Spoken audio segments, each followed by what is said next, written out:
मानव शरीर की बात करें तो यहाँ रिब्स के नीचे राइट साइड पर स्थित है लिवर और लिवर के ठीक नीचे गॉल ब्लैडर। गॉल ब्लैडर यानी कि ये पियर शेप्ड जो ऑर्गन है ये बाइल की एक स्टोर रूम, एक स्टोर फैक्ट्री है और सेहत में इसका अहम योगदान भी रहता है। लेकिन अगर इसमें स्टोन हो जाए तो क्या किया जाए? आज हेलो डॉक्टर सेगमेंट में हम इसी पर बात करेंगे, गॉल ब्लैडर में होने वाली पथरी यानी स्टोन पर, जिसके लिए हमारे साथ दो विशेषज्ञ मौजूद हैं। आइए उनका स्वागत करते हैं। हमारे साथ हैं डॉक्टर विनोद अरोड़ा। नमस्कार, आपका स्वागत है। आप है associate professor hepatology ILBS hospital से। और साथ ही वेलकम करना चाहेंगे डॉक्टर विजय कुमार का। नमस्कार, associate professor school of medical sciences and research, Sharda University Greater Noida से। डॉक्टर विनोद, आपसे शुरू करते हैं क्योंकि आप सर्जन हैं कि जब किडनी में स्टोन्स होते हैं तो हम कहते हैं दवाई ले लो, डिसॉल्व हो जाएगा, पानी पी लो, लेकिन कोई नहीं कहता किडनी निकालो। लेकिन जब गॉल ब्लैडर की बात आती है, क्यों है कि फर्स्ट बिग सॉल्यूशन यही है कि गॉल ब्लैडर ही रिमूव कर दो? गॉल ब्लैडर एक स्टोरेज ऑर्गन ही रहता है, किडनी के फंक्शंस और भी बियॉन्ड रहते हैं। सो किडनी निकालना is not a easy task. And kidney में भी अगर स्टोन इतना बड़ा हो जाता है वो किडनी को ख़राब कर दे तो किडनी भी removal is an option. So but gall bladder का प्राइमरी फंक्शन जो रहता है दैट इज़ स्टोरेज। एंड उसको निकालने से अपने को नॉर्मल लाइफ में यूजुअली कोई फ़र्क पड़ता नहीं है, can have a normal healthy life after the. But kidney निकालना एक मेजर सर्जरी की तरह आता है। एंड अगर किडनी में भी स्टोन इतना बड़ा हो जाए कि किडनी का फंक्शनिंग इफेक्ट हो जाए तो kidney removal is also done. जी डॉक्टर विजय, अगर बाइल को हम समझना चाहें तो ये बाइल क्या है, और अगर ये बाइल नहीं होगा यानी गॉल ब्लैडर में तो क्या हो सकता है बॉडी में? देखिए, बाइल एक डाइजेस्टिव एंजाइम है जो कि लीवर से सेक्रेट होता है और इसका काम बेसिकली फैट डाइजेशन होता है। और फैट डाइजेशन में हमारे फैट सॉल्युबल विटामिन्स भी आते हैं, विटामिन A, D, E के, इनका भी अब्जॉर्प्शन होता है। उसके लिए बाइल की ज़रूरत होती है, मेनली फैट डाइजेशन के लिए हेल्प करता है। और बाइल स्टोर गॉल ब्लैडर में होता है? हाँ, गॉल ब्लैडर का फंक्शन बाइल का स्टोरेज है एंड कंसंट्रेशन है। तो जैसे ही हम कुछ खाना लेते हैं यानी जो फैटी फूड लेते हैं तो वहाँ से हार्मोन निकलती है ड्यूडेनम से जो कि गॉल ब्लैडर को कॉन्ट्रैक्ट कराती है। गॉल ब्लैडर कॉन्ट्रैक्ट करता है तो इसके जो एंजाइम्स होते हैं, बाइल जो होता है वो हमारे ड्यूडेनम में आता है और फैट डाइजेशन में हेल्प करता है। जी, यानी पाचन प्रक्रिया में गॉल ब्लैडर का रोल तो है। और यदि इससे जुड़ी बीमारियां और स्टोन्स पर आप भी कोई सवाल करना चाहें डॉक्टर विनोद से, डॉक्टर विजय से, तो आप हमें फ़ोन कर सकते हैं। हमारे स्टूडियो का नंबर है 011 दिल्ली का STD कोड और नंबर है 23097532। 011 is our code and number is 23097532। तो डॉक्टर साहब, जैसा डाइजेशन में गॉल ब्लैडर का रोल है, तो अगर सर्जरी के बाद गॉल ब्लैडर रिमूव कर दिया तो फिर वो रोल कौन प्ले करेगा? लिवर बेसिकली जो होता है वो टेक ओवर कर लेता है फंक्शन। एंड जो बाइल है that will get secreted directly into the duodenum, जो मतलब छोटी आंत का सबसे पहला हिस्सा हो गया। तो जो लिवर है दैट विल सिक्रीट। तो मतलब लिवर जो है उसकी जिम्मेदारी ज़्यादा बढ़ जाएगी उसके ऊपर, यानी बर्डन भी बढ़ेगा। तो गॉल ब्लैडर होना, ठीक होना ज़रूरी है ताकि लिवर जो है वो भी अपना काम आसानी से कर सके। लिवर तो उसका मतलब liver is the master. So it will definitely take over the function of gall bladder. तो हेपेटोलॉजी विभाग में, जैसे आप एसोसिएट प्रोफेसर हैं, हेपेटोलॉजी में लोग ये तो समझते हैं लिवर आता है, लिवर के साथ साथ गॉल ब्लैडर भी इंपॉर्टेंट ऑर्गन है। गॉल ब्लैडर भी आता है, बाइल डक्ट की जो डिजीजेस रहती हैं जैसे स्टोन है या कोई नैरोइंग है, स्ट्रिक्चर है, ये भी। जी, लेकिन जैसे स्टोन्स का जिक्र हुआ डॉक्टर विजय, ये आखिरकार गॉल ब्लैडर में पत्थर बन क्यों जाते हैं? देखिए, गॉल ब्लैडर के अंदर जो बाइल सेक्रेट होता है, अगर उसके अंदर कोलेस्ट्रॉल की मात्रा ज़्यादा है या फिर जो है ब्लड डिस्ट्रक्शन ज़्यादा हो रहा है, RBC डिस्ट्रॉय हो रहे हैं और पिगमेंट्स आ रहे हैं, तो उसकी वजह से ये आ जाता है। फिर इन्फेक्शन भी होता है, टाइफाइड का इन्फेक्शन है, उसके बैक्टीरिया आ गए, तो उसके अराउंड धीरे धीरे करके ये जो है वो बाइल इकट्ठा होकर एक क्रिस्टल सा बनाता है। क्रिस्टल के ऊपर डिपॉजिट होते होते ये और बड़े हो जाते हैं। जैसे गॉल ब्लैडर का मूवमेंट कभी कभी किसी कंडीशन में कम होता है, जैसे डायबिटीज़ वाले पेशेंट्स हैं, तो उनमें गॉल ब्लैडर का मूवमेंट कम होने से बाइल स्टेसिस हो जाती है। गॉल ब्लैडर का मूवमेंट क्या मतलब? हाँ, मूवमेंट मतलब जो गॉल ब्लैडर कॉन्ट्रैक्ट होता है ताकि जो बाइल है वो बाइल डक्ट्स के थ्रू होता हुआ इंटेस्टाइन में जाए, तो वो उसका फंक्शन होता है। तो जैसे हार्ट मान लो करता है, वैसे ही करता है गॉल ब्लैडर भी कॉन्ट्रैक्ट? हाँ, सॉर्ट ऑफ, मतलब हार्ट तो कंटिन्यूसली कर रहा है लेकिन बाइल कंटिन्यूसली नहीं करता है। जब हम खाना खाते हैं तभी। और जब गॉल ब्लैडर नहीं होता है तो लीवर से जो बाइल बनता है वो डायरेक्टली इंटेस्टाइन में आता है। But intestine are used to that digestion की एक साथ बल्क में, जो हम बल्क में अगर फैटी फूड लेते हैं तो बल्क में हमारा डाइजेस्टिव जूसेस भी आते हैं और वो डाइजेस्ट कर देते हैं। ओके। गॉल ब्लैडर निकलने के बाद क्या होता है कि वो ट्रिकल करके आता है, लीवर से बनता है, बाइल डक्ट के थ्रू ट्रिकल करके डुओडेनम में आता है, तो हमारा डुओडेनम धीरे धीरे एडजस्ट करता है उसको स्लो डाइजेशन के लिए। ओके। इसीलिए कहते हैं कि एक साथ बल्क में खाना नहीं खाना आफ्टर द सर्जरी, थोड़ा थोड़ा करके खाएंगे तो बॉडी अडेप्ट होने में थोड़ा टाइम लगता है, 2 वीक्स, मतलब 1 to 2 वीक्स लगते हैं। जी। उसके बाद से हम फिर नॉर्मल लाइफस्टाइल सारा कुछ कर सकते हैं। ओके, लेकिन गॉल ब्लैडर में स्टोन है यानी पथरी है, ये पता कैसे चले? डॉक्टर कैसे पता लगाए? सबसे कॉमनली तो एसिम्प्टोमेटिक होता है कि आपने रूटीन अल्ट्रासाउंड कराया, उसमें आपको मालूम चला कि स्टोन है। दूसरा होता है कुछ लोगों को भारीपन लगता है पेट में ऊपरी हिस्से में, कुछ लोगों को डिस्पेप्सिया, गैस, ब्लोटिंग, हेवीनेस पेट में रहती है, उसकी वजह से रूटीन चेकअप के टाइम पे दे गेट टू नो कि गॉल ब्लैडर स्टोन है। और अगर कॉम्प्लिकेटेड है तो पेट में दर्द रहता है, काफ़ी ज़ोर का दर्द रहता है, एंड अगर स्टोन जो है वो बाइल डक्ट में गिरता है तो पीलिया हो सकता है, जॉन्डिस हो सकता है, दर्द हो सकता है, जी, बुखार। जी, यानी कि अगर गॉल ब्लैडर में स्टोन्स हैं तो लक्षण हो सकते हैं जैसे डॉक्टर साहब ने कहा, लेकिन वो एसिम्प्टोमेटिक, यानी ऐसा भी हो सकता है कि स्टोन है लेकिन कोई लक्षण नहीं है। फिलहाल डॉक्टर प्रदीप साहू हैं फोन लाइन पर। गुड मॉर्निंग डॉक्टर साहब। आपका गुड सवाल? Morning everyone. डॉक्टर साहब, मैं ये पूछना चाहता हूँ कि जो गॉल ब्लैडर का स्टोन है, किडनी का स्टोन है, यूरेथ्रा का स्टोन है, इन सबके केमिकल कंपोजिशन में क्या फर्क होता है? किस तरह के केमिकल से अलग अलग बने होते हैं, और कौन से ऑर्गन का जो स्टोन है वो ज्यादा पेनफुल होता है, और किसको रिमूव करना इजी होता है? थैंक यू डॉक्टर विजय। हाँ जी, हाँ जी। देखिए ऐसा है कि ये जो स्टोन है एक कॉमन टर्मिनोलॉजी है, लेकिन ये डिफरेंट होता है। गॉल ब्लैडर का स्टोन होता है that is cholesterol, pigment and mixed, 3 type के स्टोन होते हैं गॉल ब्लैडर के अंदर। जो किडनी का स्टोन होता है वो calcium oxalate and uric acid, वो डिफरेंट टाइप का स्टोन होता है। तो पेन तो दोनों में ही होता है, लेकिन किडनी वाला पेन मैं समझता हूँ कि ज़्यादा होता है, यूरिटरी कोलिक जिसे बोलते हैं। अगर स्टोन जा कर के यूरिन की नली में फंस जाता है तो सीवियर पेन, वोमिटिंग होती है, इसे हम यूरिटरी कोलिक बोलते हैं, ये बहुत ही सीवियर पेन में आता है। गॉल ब्लैडर का पेन भी सीवियर हो सकता है इन केस जब स्टोन जा कर के उसके नेक में फंस जाता है। गॉल ब्लैडर कॉन्ट्रैक्ट होता है, स्टोन होता है उसके अंदर, नेक में जाके वो फंस गया तो उसको बिलियरी कोलिक बोलते हैं। लेकिन biliary colic is less severe than kidney stones.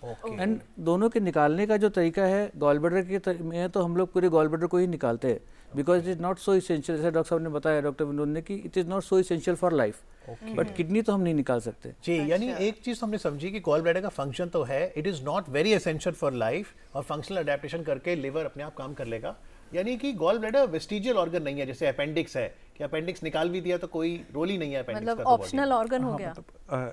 Normal उसका रोल तो है, that is storage of bile, but उसके साथ कॉम्प्लिकेशन रहती है निकालने में। ऐसा नहीं कि अपने को कुछ जैसे किडनी निकालें या लिवर निकालें तो अपने को नया अंग चाहिए, तो गॉल ब्लैडर नहीं चाहिए। ऐसी बहुत धारणा रहती है कि गॉल ब्लैडर निकालेंगे तो हम खाना नहीं खा पाएंगे, डाइजेशन कैसे होगा, तो ऐसा नॉर्मली नहीं होता है। लेकिन अक्सर होती तो है कुछ पेशेंट्स को दिक्कत कि जब उनका गॉल ब्लैडर रिमूव हो जाता है तो वो हर तरीके का खाना पचा नहीं पाते, बहुत सारी एहतियात बरतनी पड़ती है।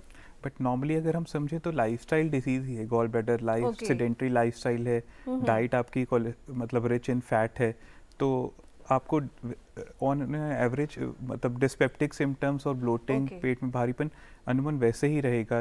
अपने को लाइफस्टाइल चेंज करना पड़ेगा, खाने के तरीके बेहतर करने पड़ेंगे, क्योंकि दोनों ही चीज़ें kind of related to lifestyle और अपने खान पान से रहती हैं। जी बिल्कुल। इस पूरी एनाटमी में, क्योंकि डॉक्टर साहब आपने भी जिक्र किया CBD, कॉमन बाइल डक्ट, तो ये थोड़ा एनाटमी में बताइए, कॉमन बाइल डक्ट कहाँ से शुरू होकर कहाँ जाती है, और जैसे डॉक्टर विनोद कह रहे थे कि गॉल ब्लैडर की पथरी बाइल डक्ट में भी गिर सकती है। हाँ जी बिल्कुल। ये ऐसा होता है कि right and left hepatic duct होते हैं, जो लीवर से बाइल बनता है तो 2 डक्ट होती हैं, वो दोनों कंबाइन हो जाती हैं तो फिर वहाँ से कॉमन बाइल डक्ट बनती है। कॉमन इसलिए बोलती है कि राइट और लेफ्ट का कम्बिनेशन है, that is common bile duct.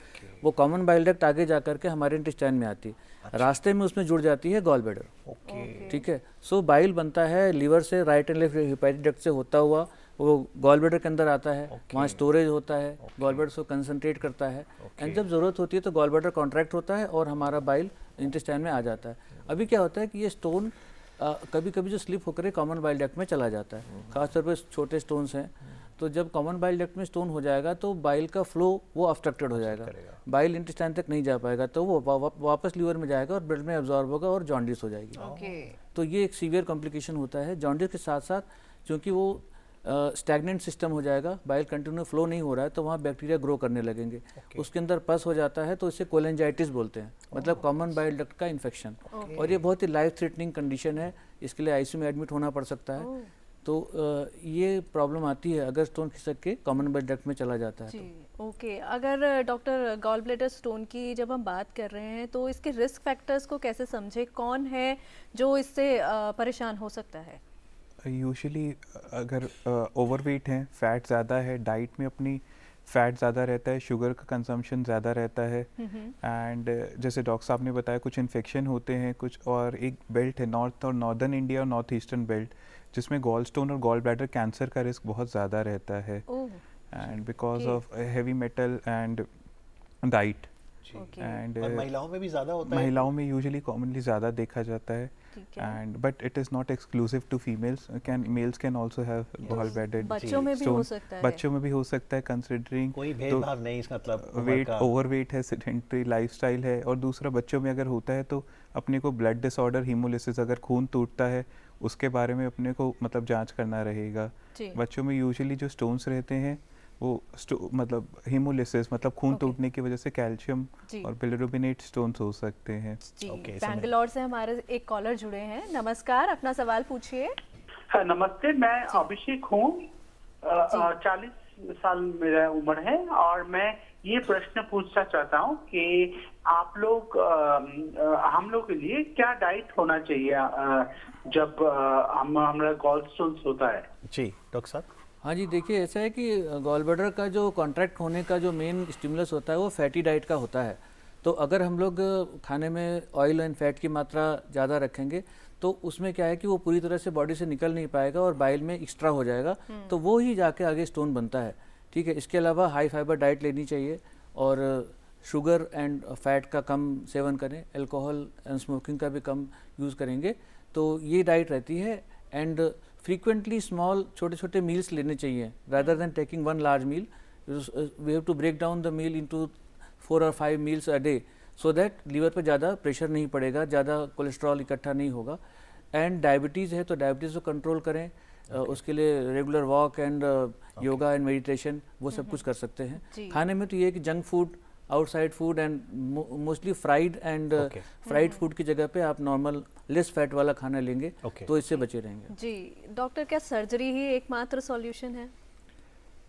Practically gall bladder stone के लिए सर्जरी ही सॉल्यूशन है। बहुत सारे मिथ्स रहते हैं कि ये दवा ले लें या कोई हर्बल दवा ले लें तो गॉल ब्लैडर स्टोन डिसॉल्व हो जाएंगे। सब प्रैक्टिकली इज़ नॉट पॉसिबल।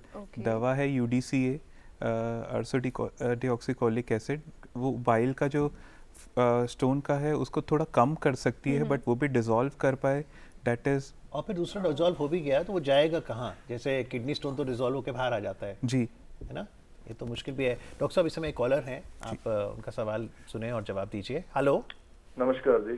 जी ऐसा है कि मेरे 2 सवाल थे मैडम कि एक तो ये था कि हमें एक नॉर्मल पर्सन को अपना ये गॉल ब्लैडर को हेल्दी रखने के लिए किस तरह का डाइट है, किस तरह की रूटीन रखनी चाहिए। और दूसरा सवाल है जो जैसे डॉक्टर साहब बता रहे थे कि जब निकाल दिया जाता है गॉल ब्लैडर तो उसके बाद लाइफस्टाइल चेंजेस कुछ करनी पड़ती हैं ताकि वो जो लीवर परफॉर्म कर रहा है फंक्शन उसकी जगह पे जी, तो वो फिर किस तरह हमें कौन सा लाइफस्टाइल चेंजेस कैसे करनी चाहिए कि उसके बाद जो है जिंदगी नॉर्मल रहे। जी thank you. Doctor Vinod, gall bladder surgery के रिमूवल के बाद क्या लाइफस्टाइल चेंजेस करें? इनिशियली तो आपको पहले ही कर लेनी चाहिए प्रिवेंशन के लिए, then you move forward after the surgery. Diet अगर जैसे डॉक्टर साहब ने भी बताया कि low sugar, low fat and high fibre, चीनी कम, चिकना कम और फाइबर ज़्यादा, ये बेसिकली सबसे ठीक डाइट रहेगी गॉल ब्लैडर स्टोन से पहले भी और बाद में भी। एंड लेस मतलब small frequent meals are better than large heavy meal together. And बहुत ज़्यादा लंबा fasting can also prevent gall bladder contraction, तो स्मॉल फ्रीक्वेंट मील उसमें भी अपनी को हेल्प करेगा। और कुछ एक्सरसाइजेस वगैरह पोस्ट सर्जरी इनिशियली कुछ टाइम तो we should avoid after the surgery, but after 2 to 3 weeks we can do as routine normal routines. अच्छा, मतलब वॉकिंग भी कर सकते हैं, योग वगैरह सब किया जा सकता है, नॉर्मल लाइफ सब कर सकते हैं। जी, पर इंसिडेंट्स की अगर बात करें डॉक्टर विजय, भारत में कितने केसेस हैं आज जब गॉल ब्लैडर स्टोन्स के, और विश्व भर में भी क्या इंसिडेंट्स समय के साथ बढ़े हैं? हाँ, इंसिडेंस डेफिनेटली बढ़े हैं। नॉर्मली जो इंसिडेंस है 10 to 15% के अराउंड रहता है Of the depending- population? हाँ, ऑफ द टोटल पॉपुलेशन काफी अगर ज्यादा है। जनरली करें, लेकिन मोस्टली जैसे डॉक्टर ने बताया 80% तो एसिम्टोमेटिक होते हैं। अच्छा। हमें पता ही नहीं होता कि हमारे गॉल ब्लैडर में स्टोन है। अच्छा। ठीक है, और इंसिडेंस जो है ये नॉर्थ एंड नॉर्थ ईस्ट में ज़्यादा है। अच्छा। कुछ हाँ, और सदर में थोड़ा कम है। तो इस तरह से वो वर्ल्ड वाइड भी ज़्यादा है, वेस्टर्न कंट्रीज़ में ज़्यादा है जो तो ये रहता है हमारा। और इंडिया धीरे धीरे करके ये बढ़ रहा है because we have sedentary lifestyle, है ना, डाइटरी पैटर्न सही नहीं है, हम लोग जंक फूड ज़्यादा लेने लगे हैं, तो इसकी वजह से इसका इंसिडेंस ग्रेजुअली बढ़ता जा रहा है। जी बिल्कुल। मतलब लेकिन सबसे yes. ज़रूरी बात यही है कि हम शुगर को कम करें, इनटेक शुगर कम हो, फाइबर हम ज़्यादा लें। फाइबर हम सर। तो डॉक्टर साहब सर्जरी की अगर बात करें, since you are a surgeon, medical science तो लगातार तरक्की कर रही है, सर्जरी में क्या ऑप्शंस हैं हमारे पास? सर्जरी में लेप्रोस्कोपी रहता है, बट आई थिंक डॉक्टर साहब will be able to answer better. And laparoscopy normally surgery रहता है, अगर एडेशन ज़्यादा होते हैं या कॉम्प्लिकेटेड सर्जरी रहती है तो ओपन भी हो सकता ओके, है। So we have different options, doctor Vijay से जानेंगे, लेकिन फिलहाल गणेश जी हैं फोन लाइन पर। हेलो। मैं ये पूछना चाह रहा था कि जैसे कैल्शियम की ज्यादा, जैसे कैल्शियम ज्यादा होने की वजह से या कैल्शियम की जैसी जो चीजें ज्यादा लेने की वजह से जी वो उससे भी मतलब फर्क पड़ता है क्या गॉल ब्लैडर तो डॉक्टर साहब जैसे आपने कहा कैल्शियम से किडनी स्टोन का किडनी फर्क स्टोन में पड़ता है, फर्क गॉल पड़ता है, ब्लैडर गॉल ब्लैडर पे नहीं पड़ता। डॉक्टर साहब सर्जरी के ऑप्शंस बताइए। सर्जरी के देखिए बहुत सारे हैं ऑप्शन। स्टार्टिंग में तो हम लोग ओपन कोलेसिस्टेक्टमी करते थे, मतलब एक बड़ा चीरा लगाते थे राइट साइड में एब्डोमेन में। अच्छा। एंड उससे फिर हम लोग सर्जरी तो वही करनी, बेसिकली में गॉल ब्लैडर ही निकालना है। अच्छा। बिकॉज गॉल ब्लैडर से सिर्फ स्टोन निकाला तो दोबारा स्टोन बन सकते हैं उसके अंदर। अच्छा। और फिर गॉल ब्लैडर के कुछ कॉम्प्लिकेशंस में कैंसर भी आता है। अच्छा। तो अगर हमें गॉल ब्लैडर के पता होना चाहिए कि ये डिजीज़ है gall bladder not functioning properly, तो गॉल ब्लैडर को छोड़ने का कोई ऐसा औचित्य नहीं है, ना ही इतना इंपॉर्टेंट है। तो सर्जिकल ऑप्शंस हमारे पास ओपन सर्जरी पहले थी, आजकल हम लोग लेप्रोस्कोपिक करते हैं। ओके। इसके बाद फिर अभी जो है लोगों ने कई सारी चीज़ें डेवलप करी। लेप्रोस्कोपिक सर्जरी बाय 4 पोर्ट्स, 4 छोटे छेद बना के करना, फिर 3 छोटे छेद बनाए लोगों ने, फिर अब सिंगल ओपनिंग से भी कर सकते हैं वो, है ना, सिंगल एक बड़ा सा होल बीच में बनाते हैं, उसमें उससे के थ्रू हम सारे इंस्ट्रूमेंट डाल करके और सर्जरी कर लेते हैं। तो डॉक्टर साहब जैसे भावना बता रही थी पियर शेप नाशपाती की साइज का है, कितना बड़ा है ये? आराम से एक ही होल से निकल आता है गॉल ब्लैडर? हाँ, देखिए उसके अंदर एक्चुअली बाइल होता है ना, वो लिक्विड है, उस लिक्विड को हम लोग